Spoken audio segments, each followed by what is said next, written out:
Simon Pedro ani. Dungol ka anak ko, ikaw, si Mario Ugis na, hindi na ko na doon siya, kuha na siya, ikaw ra. Yan ay kong giingnan. Nga, ikaw, mao si Simon Pedro. Ikaw, si Simon Pedro. Pinakailangan kita ngayon. Ngayon, nagtaka ako, bakit ang haba-haba ng kanyang bangka, ako lang ang pasakayin? Sabi ko, ba't ako lang isa nito? Pero si Manari ang sabi sa akin. Di sumama ako doon. Ngayon, sa sunod na gabi, sabi niya, Simon Pedro, bumangon ka. Kinakailangan kita 3 beses. Iniisip ko naman, bakit Simon Pedro, nakakahiya naman yun? Kasi, nagtanong ako sa mga kasama ko, tinawagan ko una, sino ba yung tinawagan ko dati? Si Banjo, tinawagan ko yun. Ano ba istorya ni Pedro? Kasi tamad ako mag-ano eh. Oo, tamad ako yan, yung Biblia, yung texto. Tapos, nag-explain siya, tinawagan ko siya rin Edgar. Siya, ganito yung Simon Pedro. Sabi ko, nakakahiya pala to. Kasi 3 beses niya, tinanggi. Ano ba yun? Yung pagpilaot ng manok. Oo. Kaya doon ako mahiya. Oo. Ngayon, pagdating ko sa dapitan, doon ako ni nanay, nandiyan si Nanay Carda eh. Dati ko, Panginoon, magandang umaga po, ganyan. Sabi niya, kumusta ang lakad? Sabi ko, okay na Panginoon. Sabi niya, kumusta ang dami kong panaginip na pinadala ko sa iyo? Sabi ko, wala panaginip. Sabi niya, hindi, 3. 3 yung panaginip, isabi mo sa akin. Sabi ko, wala nga Panginoon. Siya, magsabi ka ng totoo. Maraming nagsabi sa akin na may panaginip. Pero pag-imbestiga ko, hindi totoo. Bakit? Alam ko nga, nagsinungaling. Bakit? Ako ang nagpadala ng panaginip eh. Ikaw mayroon ka panaginip? Ayaw ko talaga. Sabi naman ni Nanay Carda, Hari, sabi mo naman, si tatay na nagsabi sa'yo. Sabi niya, Rintik, hindi ko sabi ng panaginip. Sabi ko, Panginoon, nakakahiya kasi Panginoon. Ano bang nangyari dito? Kasi, nakakahiya. Sabi niya, sino ka ba? Sabi ko, ako daw si Simon Pedro, ikaw ang nagsabi. Sabi niya, ayun. Tama. Bumabas ka na ngayon. Kasi hindi pwede na makalabas ang mga kasama mo kung hindi ka mauna. Kaya sabi ko, Panginoon, wala akong takos nga humarap sa'yo kasi sinungaling si Simon Pedro. Sabi niya, noon yun. Pero ngayon, hindi na. Sabi ko, nagpasalamat ako sa Panginoon. Nataos puso niya akong tinanggap. Kaya mamaya, ang abilidad ng Panginoon, yung wisdom niya, na itinuro niya sa atin, pipilitin ko may ibigay dyan. Mamaya, ibigay ko ang what is the dapitan? According to the plan of God. Isabi ko yan, bago ang lahat, kumain muna tayo, mga kapatid. Mamaya, isabi ko sa inyo.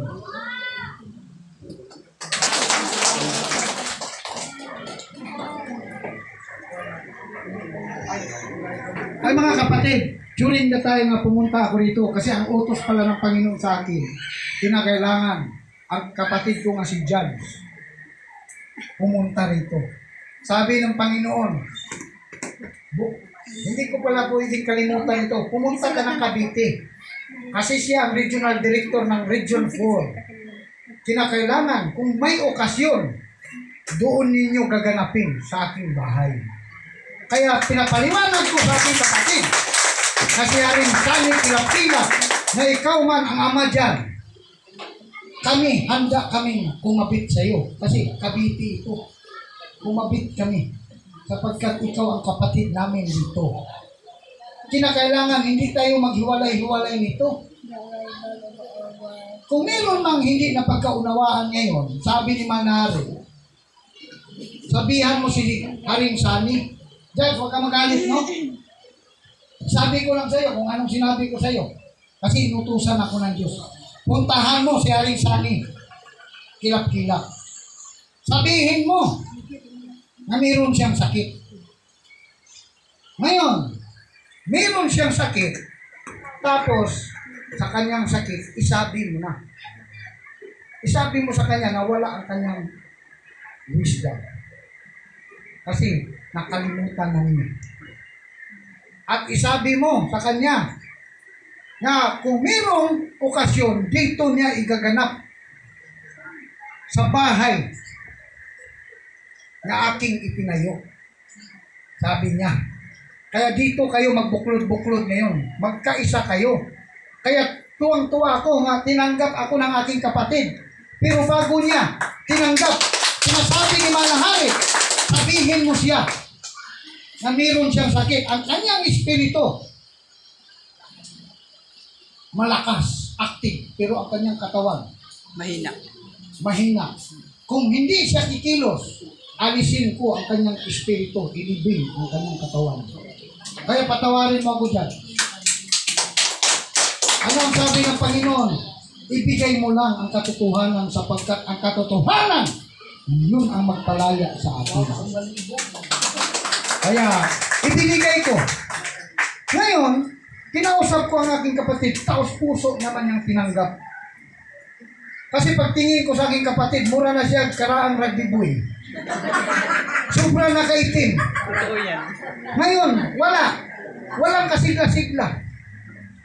Kaya iniisip ko, ngayon, pagdating dito, nag-usap-usap kami. Nagka-usap kami ng kapatid ko, ito. Siya rin dito niya naunawaan din. At nagpasalamat ako na nandyan pala sa itaas si Ate Yula. During the time, hindi ko alam na naadya ang akong ate sa ibabaw. Sapagkat si Ate Yula, isa siya sa napili ng Panginoon nga magiging ina ng National Capital Region. Kaya ayaw na magkabuklod-buklod tayo. Kaya kinausap ko si Ate Yula, Ate, huwag mo kaming pabayaan. Kasi hindi pwede na magkawatak-watak tayo. Sabi ng Diyos, mananatili ang tatlong ito: panampalataya, pag-asa at ang pag-ibig. Ngunit ang pinakaldakila sa lahat ay ang pag-ibig. Sapagkat ang Diyos ay pag-ibig.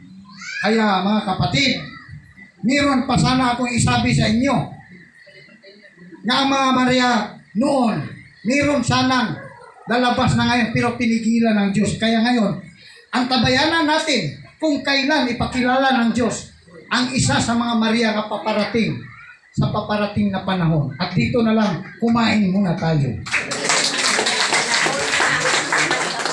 Tulog ako doon sa pinuntahan namin. Ginising ako ni Manari. Malapit na ang digmaan. May sakuna. Kantahin ninyo ang credo. Sabi niya sa akin, no?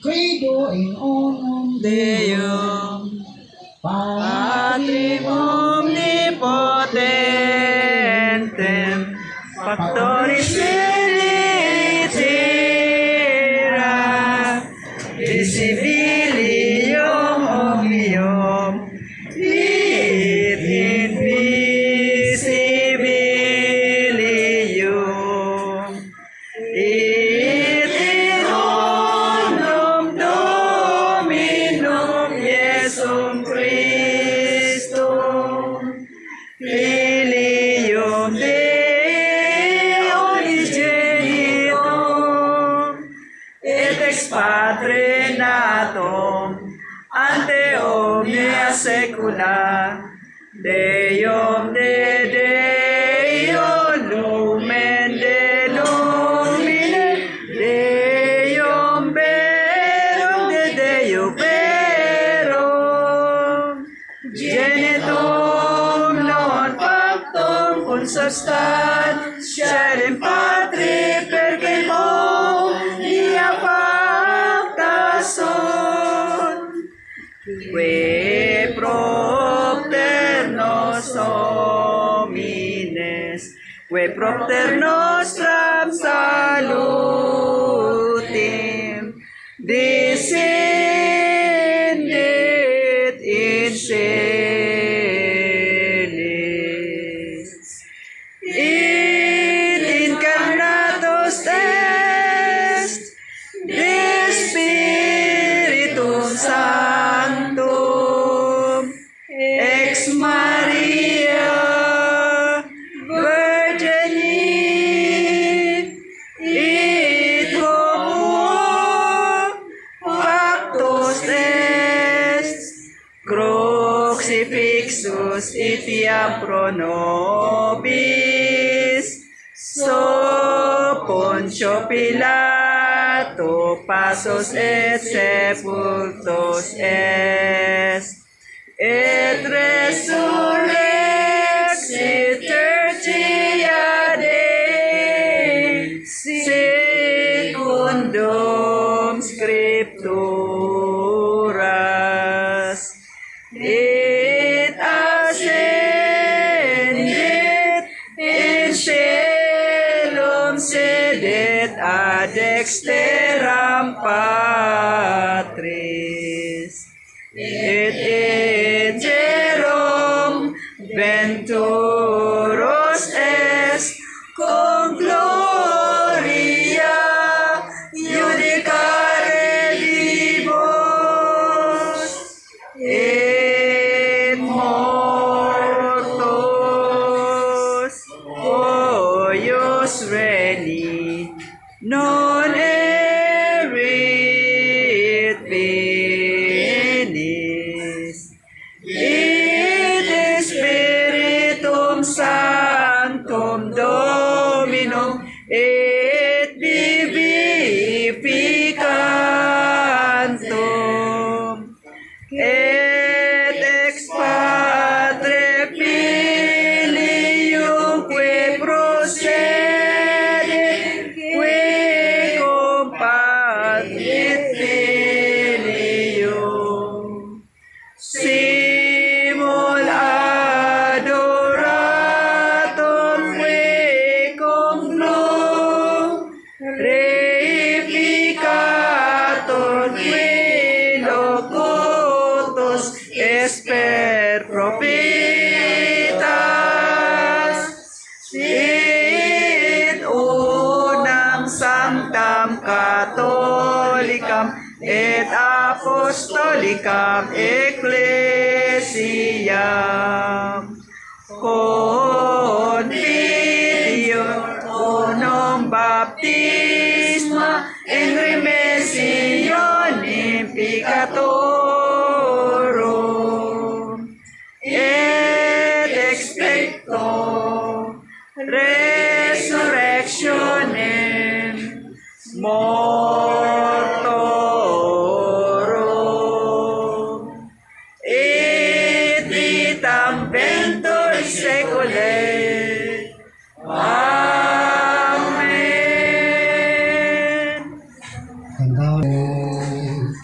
Ugaram iunum,